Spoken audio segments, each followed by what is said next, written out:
The Simpsons reflect the way American families behave these days. It's something that usually doesn't get shown on television. It does occasionally. And I think it does translate to other cultures. America may be extreme. It may be the way other countries are headed, or maybe we're behind. I don't know. But I think either people will identify with The Simpsons because they can see their behavior in themselves, or they'll laugh at The Simpsons because it shows how dumb Americans are. Yeah, nobody markets better than Hollywood.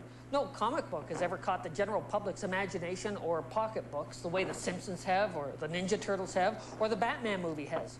Until Todd the God and his Spider-Man #1. Todd McFarlane was drawing The Amazing Spider-Man when he decided to write and draw his own special Spider-Man series. Fabian Nicieza was one of the people at Marvel Comics who was in charge of marketing Todd's Spider-Man. Nancy, conference call, let's take a meeting with Fabian. Fabian, it's Commander Rick. Why doesn't every comic receive the same kind of hoopla you put behind Todd's Spider-Man? Because of the amount of material being published by the major companies, we just simply don't have the budget or the time to devote to every title on a monthly basis. So you're sort of on your own, and it's up to the writer or the artist to come up with constant or consistent story ideas that will help sell their book. I mean, Todd realized, boom, right off the bat, I got my big launch, but I got to keep their interest up. Who's hot? I like Ghost Rider. Boom, Ghost Rider goes into 2 issues, and then after that, I got to keep their interest up. Kaboom, you know, Wolverine in 4 issues. So Todd, as a businessman as well as a creator, was very well aware of the fact that we'd give him a lot of initial push, but after that, he has to produce the material that's going to maintain that kind of excitement. Thanks. Well, I'll let you go, I guess, with Todd there signing autographs. You'll be needed for crowd control. Who else is there? Put someone else on. Bill Marks. Bill, it's Commander Rick. What do you think of the marketing of Todd's Spider-Man? Well, I thought it was shameless hucksterism. Of course, it used several techniques which I introduced to the industry. Like bagging the comic, which was something you invented back in 1988. Why did you put Black Kiss in a sealed plastic bag? Surely not to lock in flavor and freshness. I bagged Black Kiss because we wanted to sell more copies of Black Kiss.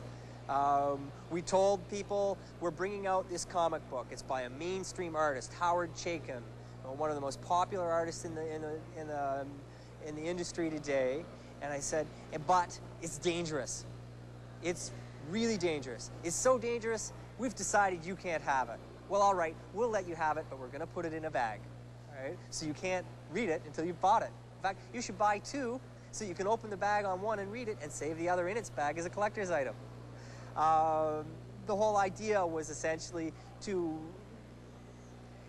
get into the imaginations of the buying public. Say, hey, look, this is here. Once people actually got it, they realized what a great piece of work it was. But the nature of the comic book industry is so overwhelmed by juvenile crap like Spider-Man and Superman that when a truly interesting adult work is out there, you have to use some additional tricks to pull people in and make them know it's out there. You also introduced slick designer graphics, high-quality paper, and the whole idea of having art direction in the cult classic Mr. X. What have you got on the go now, Bill? The comic book market is very stagnant right now. It's in a ghetto of these comic book stores that largely just attract people who already read comic books.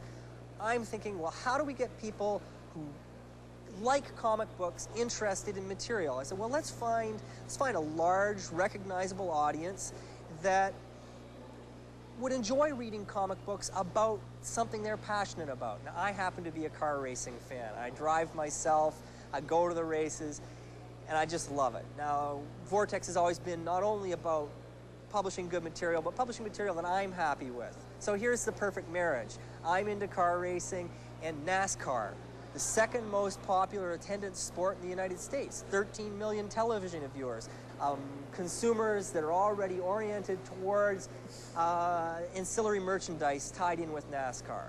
So we're producing the official comic books of NASCAR. We're taking fascinating biographical stories about the NASCAR drivers, household names in much of America, Richard Petty, Bill Elliott, Fireball Roberts, Mario Andretti, and we're producing comic books about them. Interesting stories about interesting people that go to a whole audience that hasn't read comic books in 10, 20 years. And here's something that brings comic books, the whole comic book idiom, back into their homes, back into their lives through another passion they have, in this case, car racing. Good luck, Bill. Bill Marks, the P.T. Barnum of alternative comics. The line between huckstering and marketing is not clear, and it shifts depending on who's involved.